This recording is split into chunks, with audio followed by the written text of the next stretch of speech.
What's up, you guys? We are back. It is episode 19 of the DISHIN podcast. We got into these coveted Off-White DISHIN Jordan skates. We also got into our CCM retail activation that we just got back from in Montreal. Nick got back from the Winter Classic. We got into that a little bit. We also got into some other show and tell projects that we showed on the pod. Episode 19 live now. Let's get it. All right, welcome back to another episode of the DISHIN podcast. Happy New Year. Happy New Year. First one of the new year. Let's go. 2025. Let's get it. Yeah.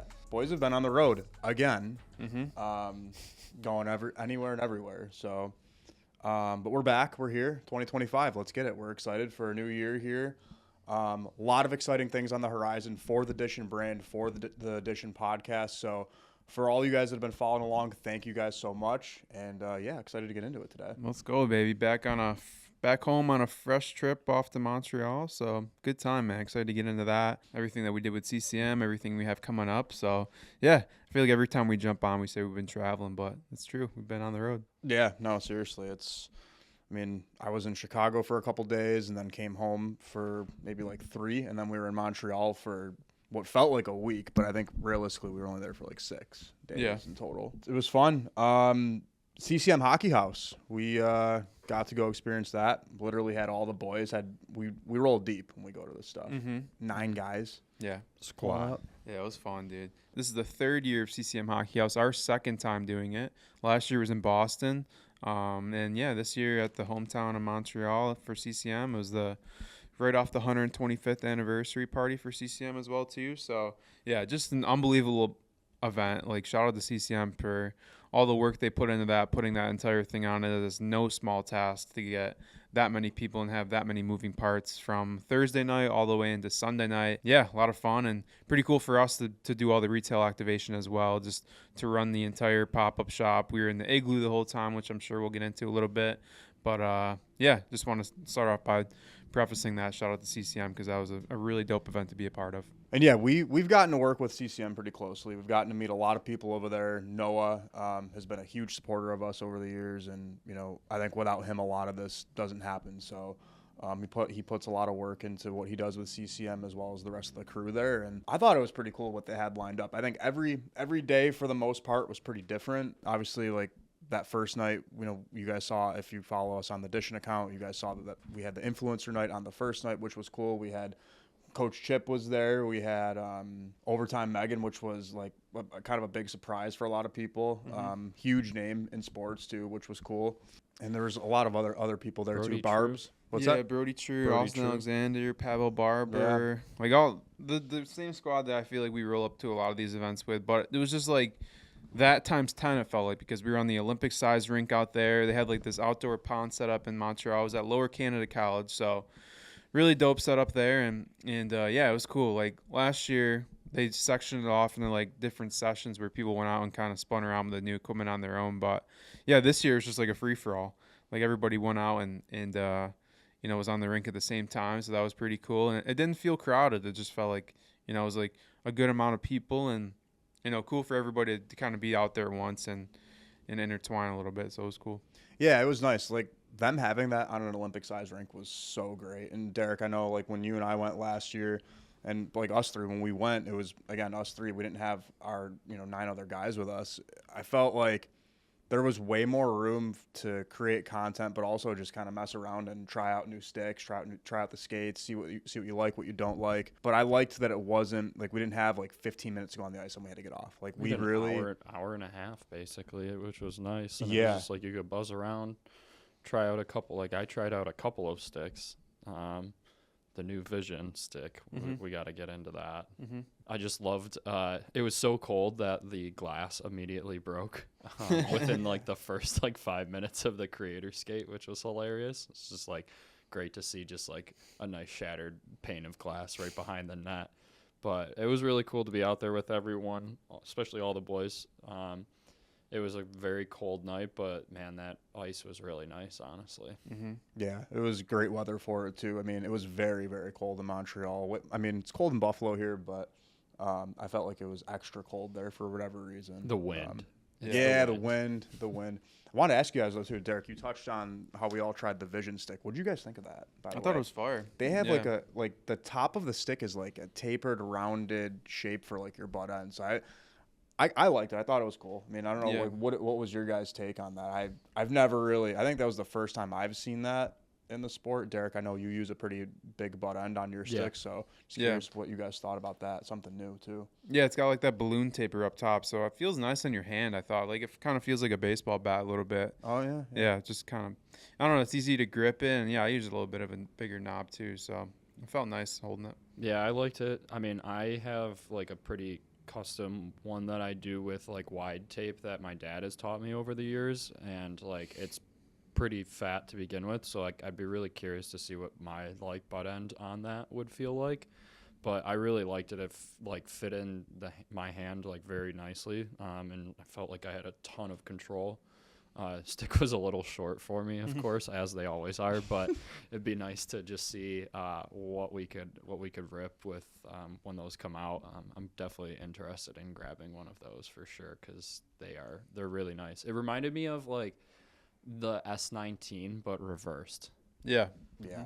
Like the round at the bottom, but it was round more so at the top. But it still had a square finish to it. Like you could feel like the corners on it, which was cool. Clean graphics too, like the teal and the red is nice, and yeah, I think CCM always does a great job with the presentation of the stick, kind of how it looks and feels, and I feel like every day was a little bit different. So like obviously they had other activations going on. Obviously like we did a lot of we had the retail stuff going on and the Igloo, but then you go inside into Lower Canada College and there's even more like interactive things. There was VR there, which was super cool.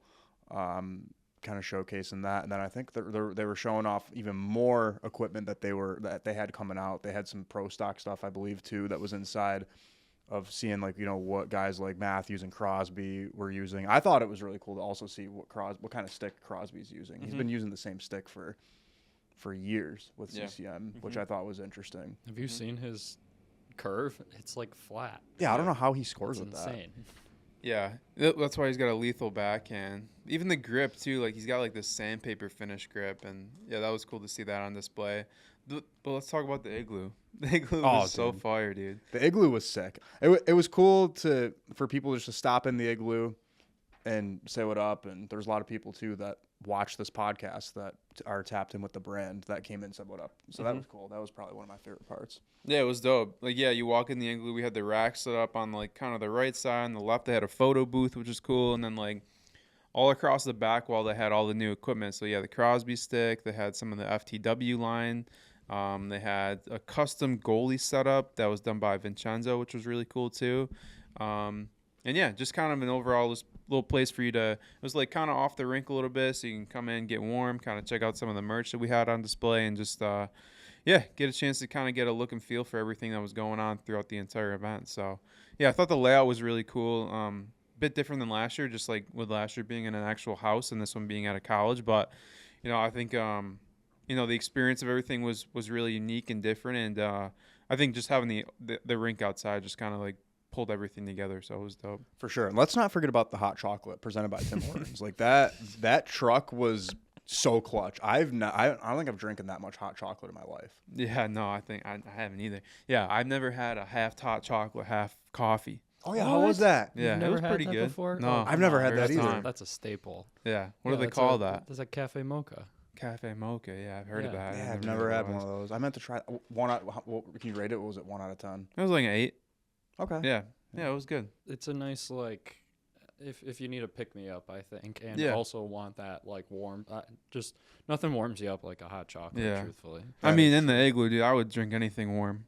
It Yeah. wasn't cold in there, but it wasn't warm. Yeah, I mean, we had 2 or 3 space heaters in there, but those weren't really doing much on a Yeah. 0 I want to degree day. note how Fahrenheit, by the way. how trippy the Igloo was because of like the way that it was built. I'm sure we could probably roll a clip to show like the inside of it, but like it threw voices like Yeah. crazy. Like it sounded like people were standing right next to you talking, and they were on the other side of the igloo. It was so weird. Yeah, Dunn brought that up like the day after it you was left. it was so weird. I was Yeah. just like kept getting messed up by it. I was like, is someone like talking in my ear? And it was just like, nope, other side of Yeah. the igloo. But yeah, I mean, overall, huge weekend for the brand. I've like so many kids, so many like influencers, so many people in general wearing DISHIN merch, wearing CCM branded DISHIN merch. Like it was pretty cool to see. Yeah. Not to mention in a whole another country too. Our first time doing a big activation like that in another country, in Canada, in Quebec, in Montreal, nonetheless. I mean, Did you clock any Her Futures Now hats? I saw one. Yeah, I saw one I too. did see one, Where yes. did I see one? I saw one in Buffalo actually not too long ago too. But yeah, I just saw like some random merch like kind of floating around that we've done at the So, event. didn't someone actually come up to the igloo and ask if we had those hats on Yeah. sale in there? Yeah. Yeah. I'd have to run it back. Yeah, good call on that. Yeah, because I did see someone I wearing was it, Yeah. just, which I was just I know, curious. that I reminded didn't me. see anyone on at influencer night. Obviously, I had to leave a little bit early to get back to Buffalo to shoot the NHL game. But yeah, it was a fun weekend for the boys. Yeah. What was your guys' favorite part? I don't know. We did a lot of stuff like kind of offsite too. I loved having all the boys there. 9 Yeah. of us, like you said. I'm so glad we did that too because like those are long days, 12-hour days, running the igloo, running the merge. So yeah, shout out to the boys, man. We broke everything up into different shifts, kind of morning and an evening shift, and yeah, just that morning shift. You're just waiting for the sun to come up. Yeah, really. Kind of to shine over the building and then hit the igloo, and it made it like 30 times warmer. But yeah, shout out to the boys. It was fun having everybody there. But yeah, my favorite part, I just love like kind of all the downtime we had, you know, just like at night and stuff, going out to dinner, kind of doing all that stuff together, team bonding type stuff is fun to me. Yeah, and we celebrated Tony's Jordan year, 23rd birthday for Hibachi. Tony now has a new role, if you will, in the brand, Chief of Fun. Everybody was asking Tony what he wanted to do for his birthday, and he's like, "How about Hibachi?" And everyone's like, "Oh, hell yeah, let's go!" And we were the loudest group in this place at Benihana's. That's the place. That's what it was called, Benihana's, where we went. It was electric. Yeah, it was fun. I love Hibachi. Yeah, I know. We gotta get a Hibachi sponsor, dude. Like, imagine that. This podcast is presented by Fuji Grill. That'd be fire. That'd be sick. What else did we do offsite in Montreal? Oh, the CCM headquarters. Yeah. Oh, yeah. I was gonna bring that up. That was my favorite part. Was definitely going to the headquarter tour, seeing the performance lab. Like, I mean, I can't even imagine who's actually like shot in there. Like the guys that have come in and like tested out equipment in there and shot on the same like nets and stuff. And then just seeing like the wall of skates was impressive. There's been so many years of skates over their 125 years, and just like the pieces of art. There was like a really cool like stick blade like installation that was in there. And Yeah, in the just, ceiling? Like, yeah, just everything Saw was that. really cool. There was just a lot of attention to detail inside of the headquarters, which was awesome. So Yeah, that was dope. That was one of my favorite parts too. I'd say is you walk into the HQ and then like directly on the right they have the performance lab where they do all the testing and everything. Huge in there. It's probably like half the size of an actual rink.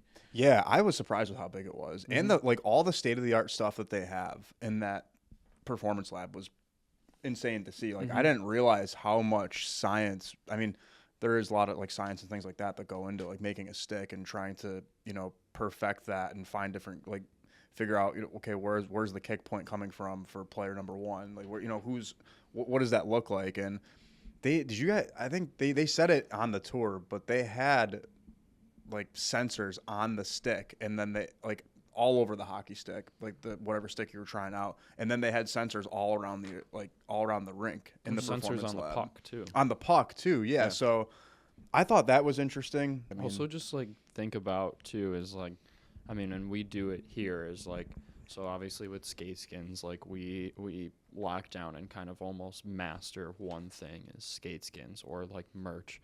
It's like, think about like they're testing sticks and like have the market locked down on sticks, but then they also have it locked down on the skate side of things, and they're like breaking technology on both sides of things. And then you throw in protective also, like leading the way with women's stuff. It's just like it's crazy to think how large the operation actually is and how many lines they have going at the same time, and they're all doing like groundbreaking stuff for the sport too. Mm-hmm. And retailers they work with too. We were actually, Derek, you were gone by this point, but we were talking to Brian over there who handles a lot of their marketing for them. And one thing I remember that really stuck with me was he talked a lot about marketing in the retail shops and what that looks like, making sure signage is really up to date and how everything looks. I never like really thought about how much. I mean, you think like they're in every peer hockey across the globe, right? They're in local hockey shops. They're in national shops. They're being held for online shops. They have their own storefront online too. So I always forget that there's so many things that kind of go into that. And hearing him again talk about the marketing, then also even talk about the players that they have worked with over the years. I thought it was interesting to hear their side of things and what they're dealing with from players' questions and players' concerns about how light they want skates. Do they want them? Are they too light? Are they too heavy? Or and then also again with Crosby, for example, too, with the stick, like he's using, it's basically sandpaper as his grip. It's not, and he's never changed it over all these years. And then even his curve, still the same he's been using. So all interesting stuff. I felt like throughout the weekend that we were kind of learning about the brand and what really goes into that operation over there. Yeah, it's well said. It gives you a great perspective on how they do everything and all the different bases that they're covering too, under one roof. So it's sick. Yeah, those guys are busy. And Noah too. Shout out to Noah again. Like that man, I had no idea. He was moving his house in the middle of all of this. So Jeez. Yeah. we missed God him. bless. I think it was Saturday we missed him because he was moving. And just, having to work around that, like for one, it's not easy to move in the wintertime. Two, like you have probably one of your biggest events of the year that you're kind of handling on top of managing all of like the influencers, the vendors like us that are coming in and everyone else. So again, shout out to Noah for really sticking through that and having us involved because that was a really fun weekend for us and huge for the brand. For sure. Yeah. Shout out to Noah. Yeah, shout out to Noah and CCM. Thank you guys for having us out. Oh, you want to get another trip you went on? Yeah, you just went to Winter Classic. We'll keep it brief on this. Yeah, Just blew right over that one. Yeah. yeah, we did kind of. Yeah. Yeah, what do you think of that? How was that? Like, talk about that a little bit, kind of your travel experience and what that was like going out to that. I saw they just announced another one they're going to have in Miami, so that's going to be crazy too. Tampa. Oh, Tampa? Yeah. Yeah, Tampa. Yeah. Going to be in the Bucks Stadium. I think so, yeah. Yeah. That's dope. But yeah, no, it was Or cool. sorry, yeah, there is two. There is my Or one of them Stadium Series. yeah, one of them Oh, Stadium okay. Series. That one's in the Bucks Stadium, and then the other one is in the Marlins Arena. It's going to be okay. in the Marlins Arena. Dope. Yeah. So I'll have two there. So Yeah, it was fun. Like the NHL always does a really good job of putting on these events and making it more than just the game. There's so many other things that are going on. You've got content creators coming in. You've got fans coming in from all over the world. I actually ran into someone at my hotel. I was going up to my room on the first night and he asked what team I worked for, and I was like, I don't work for a team, but I'm here. He's like, are you here for the Winter Classic? I said, yeah, I'm here for the Winter Classic. Are you here? He's like, oh yeah, I bought my tickets as soon as they announced this, and I go to every Winter Classic. And I think he said he was actually from St. Louis, but he wasn't a St. Louis fan. He just goes to all the events. So that there's a lot of fans I think that do go to these events, which is cool. They had Chance the Rapper and Smashing Pumpkins perform there too, which was pretty sweet.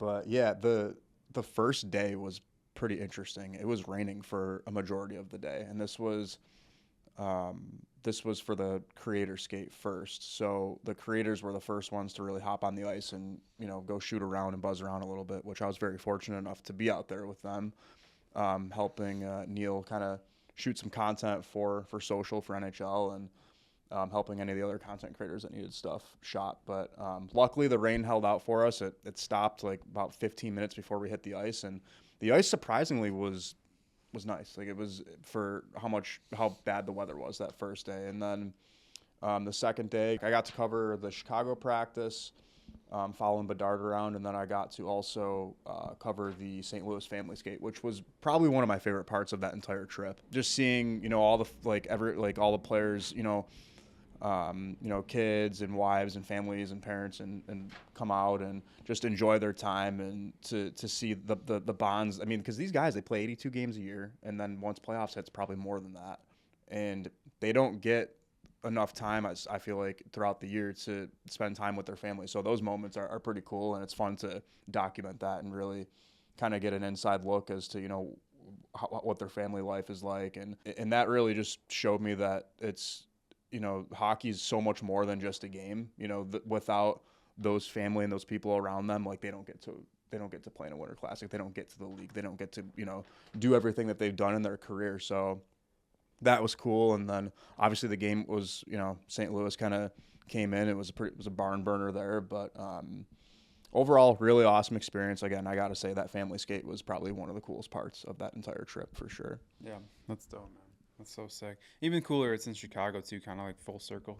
Yeah. Type feel. Yeah.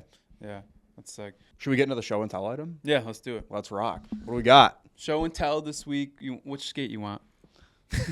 You tell me, man. We got a lot of exciting stuff going on over there. We'll do the Off-White skate first. Yeah, so we're running this back again. We showed the Travis Scotts last week. We got a new skate this week. We got the Off-Whites, the white Off-White. This shit is just crazy. The craftsmanship, detail on this. Virgil would be proud of these, I think. These are just so dope. Even on the inside, too. All the custom typography, all the lettering on there, too. Even the details down to, like, the sewing and the stitching on the tongue. Just incredible work. Again, shout out to George Wiley, our boy that does all this work for us in-house. And we got another project we're working on right now, too, alongside with him that just finished up this past week that I'm sure we're going to get into pretty soon, probably by next episode. But, yeah, for right now, the Off-Whites, these are so crazy. Yeah, these are dope, dude. The one thing I always liked about the Off-Whites that have come out of our brand and, or the Wiley family, too, is they always say Off-White for Nike, Just DISHIN, Buffalo, New York, 2025. Like, that's probably one of my favorite parts. I mean, we're showing people that maybe aren't interested in hockey what hockey looks like, in a sense, and kind of taking something that isn't in hockey and bringing it into hockey. And I think that's probably my favorite part about what we're doing with these Nike skates. And like you said too, unreal craftsmanship. I mean, I feel like those guys get better and better every time when they make these skates. So. Shout out to the Wiley family for bringing that together. Derek, want to take a look at that too? We've done like 10 pairs of these now. We did the original Jordans. We did blue Off-White. We did the white Off-White. We did a pair of Dunks for Travis Kelce. We did the original Dior's for Matthews. So we did the Canary rollerblades for Dion. We've done a lot of these by now, and it's dope that some of them we get them done. We shoot content and we ship them off, and then some of them, like these, are more so in-house projects that we do for ourselves and then we keep in the shop. So yeah, it's cool to see kind of where they live and where they end up. Hell yeah. What else we got over there? Another project that we haven't announced yet, this will be the first time that we announce it, is our partnership with Hockey Fights Cancer and SkateSkins. So this is a partnership that we have in progress right now. This is all live on the SkateSkins website, skateskinsofficial.com.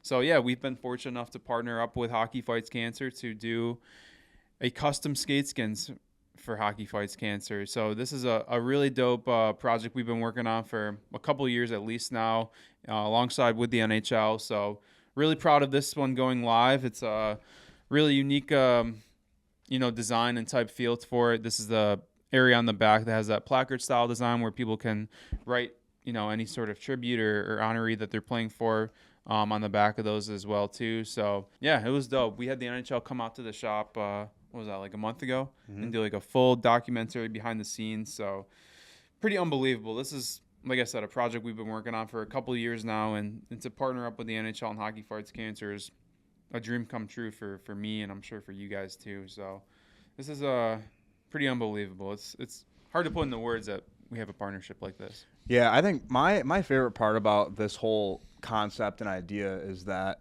over the years you've always seen players, writing on like little poster boards saying who they play for.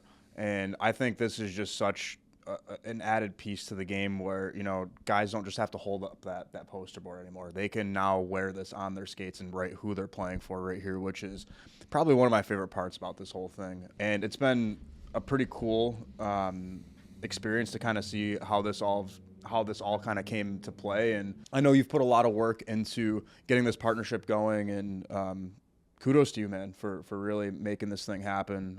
This doesn't happen without you.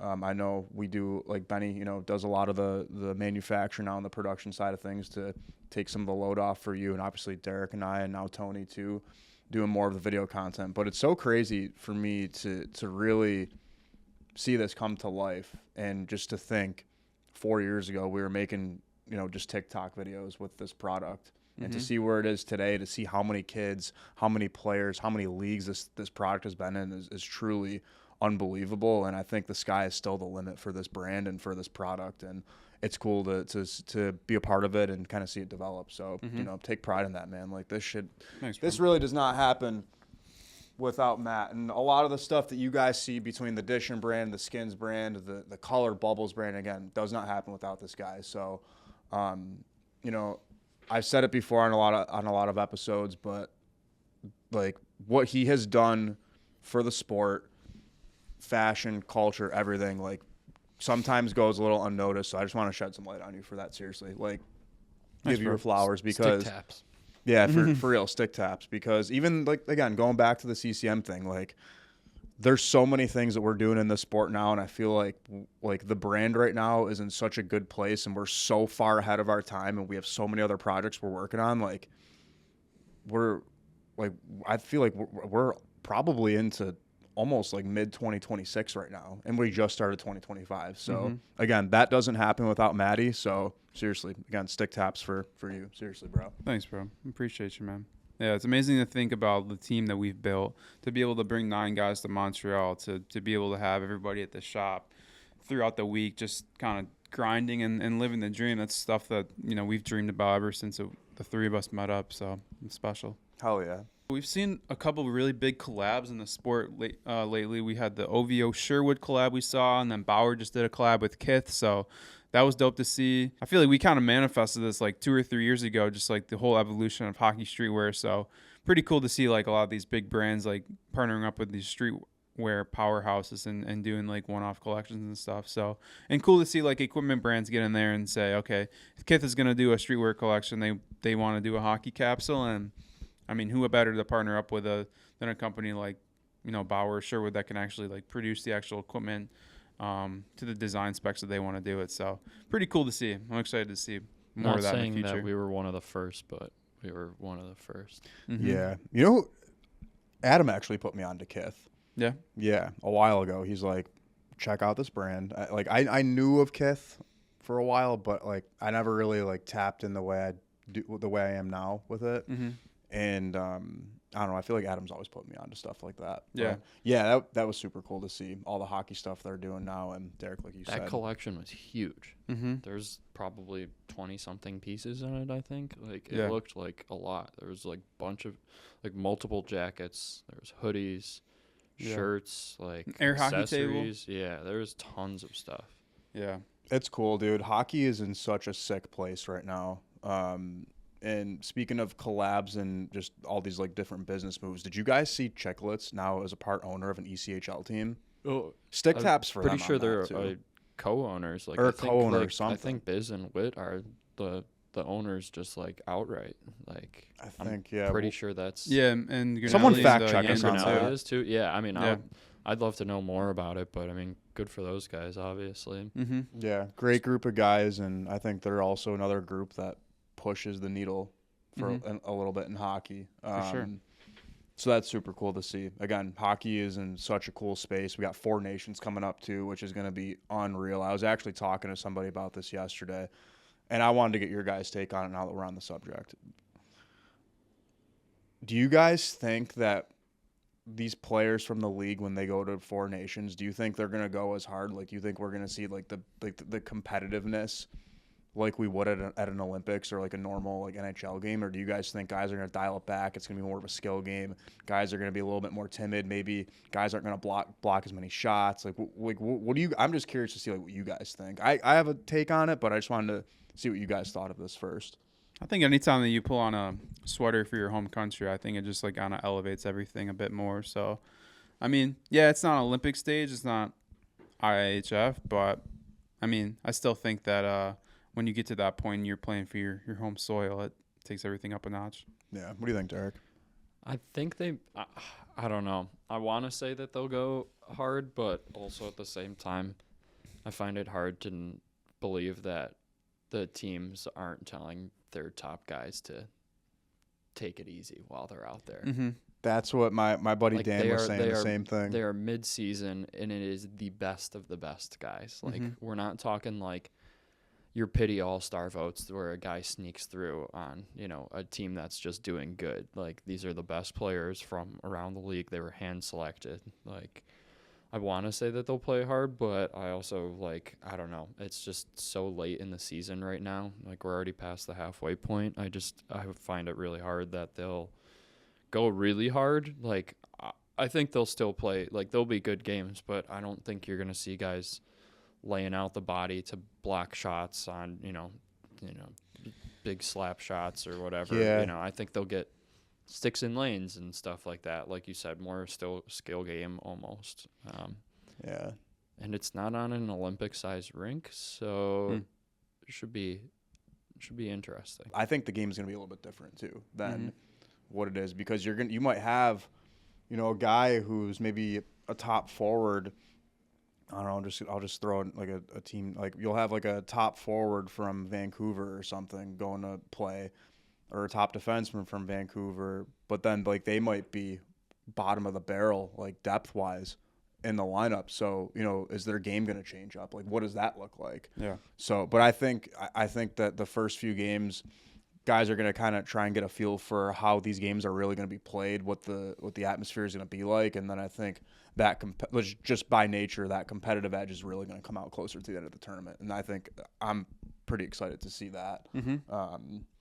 And again, a lot of high end talent coming in for this, so should be interesting. Yeah, I'm excited for it. And you think about, too, like how they constructed the teams, more skill guys, more fast-paced. But, yeah, I don't know. I think when you start to play a little bit more timid and maybe you're a little bit more hesitant on stuff, I think that's when guys can start to get hurt or banged up. So, I don't know. I think it'll still be fast-paced and energy. And like you said, I think, as it kind of gets closer to the final, I think it'll ramp up and be more of a physical game. But I don't know. I think it'll still be the same hockey that we're used to, because these guys are all going to be ready, trying to gear themselves up for playoffs and beyond. So I think no better place to do this and play against all the top guys in the league.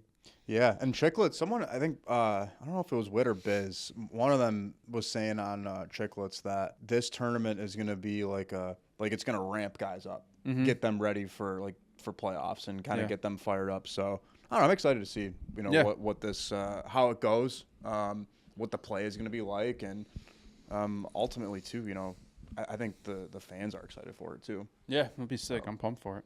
Hell yeah. But I don't know, it's kind of all I had for today. Yeah. What do you guys got? Anything? Good, Epi. We got more on the way, more collabs that we're going to announce next week. So I'm excited for that. Hell yeah. Also, again, thank you to CCM again for having us out for CCM Hockey House. Thank you to all of Montreal for welcoming us with open arms.